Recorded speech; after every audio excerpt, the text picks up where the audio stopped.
everyone, my name is Pepsilk and welcome to my first impression series, a series where I look at early access games and betas. Today, we'll be looking at Hades. Hades is a roguelike dungeon crawler developed by Supergiant Games, the indie developers known for their previous titles, Transistor, Bastion, and Pyre. This game aims to combine the three games into one package, from fast-paced action to rich atmosphere and character-driven storytelling. The game released as an early access title on December 6, 2019 for the PC only.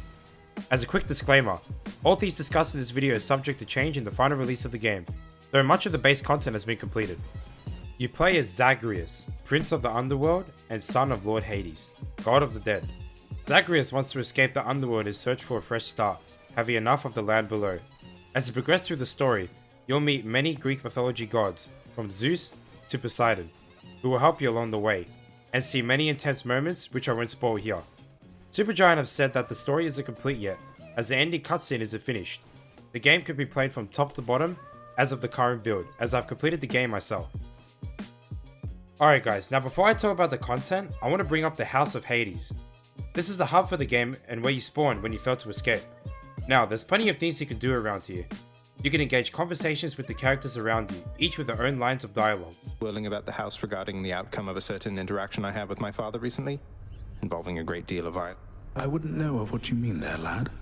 For there are certain subjects so forbidden here right now that not even rumors can take hold. You'll get to a certain point in the story where the lounge will open, and this is the place where you'll see the broker, who exchanges currency items for other items.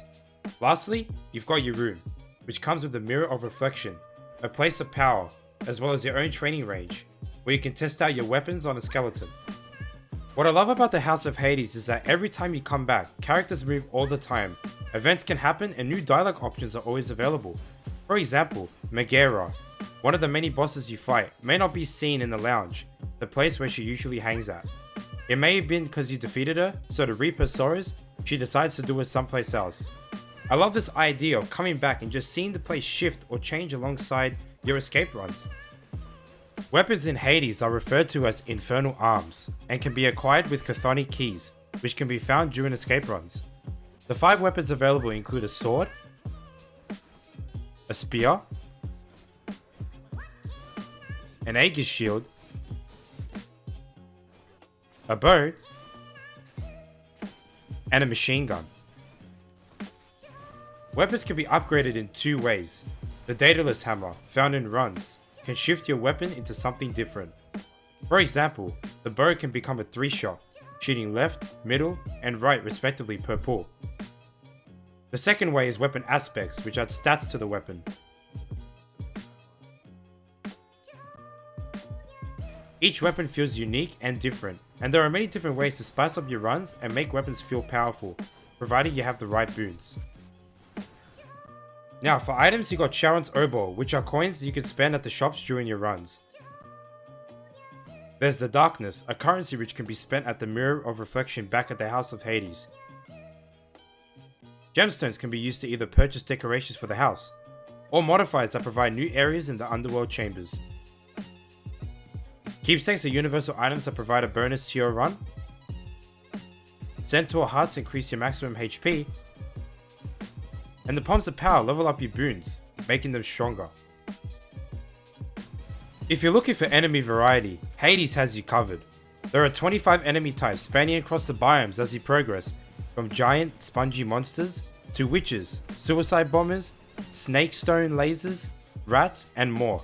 There's plenty to get around, and the procedurally generated levels ensure that you'll have different enemies almost every time you play.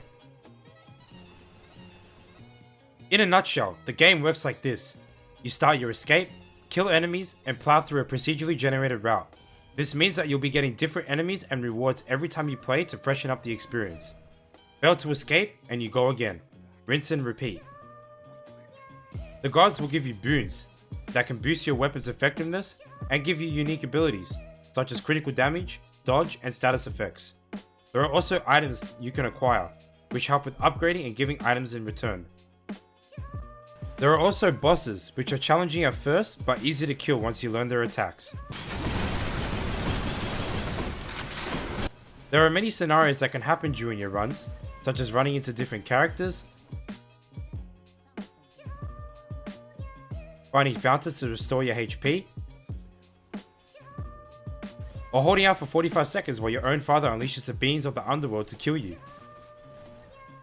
One of my favorite scenarios is a choice between two different god boons. The one you pick will be pleased and thank you for choosing them over the other. The other god will become infuriated and send down enemies at you. The gods have relationships with each other and they're acting like kids sending people to do their dirty work. Best part is, you get both boons if you survive, so it's a plus.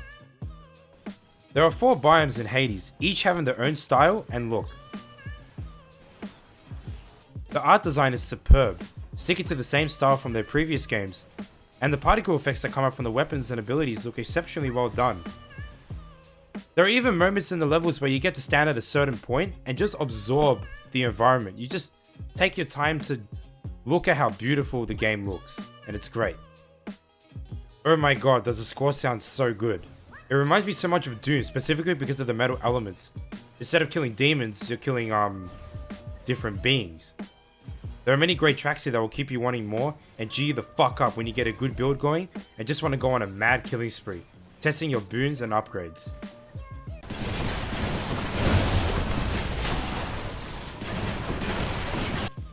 Hades is by far Supergiant's most polished game in their catalogue.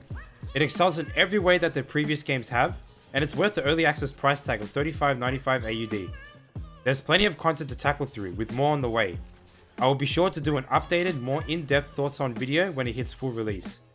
I think the only change that I would like to see is some graphic settings, but I'll understand if it's to keep the art style looking the way it is.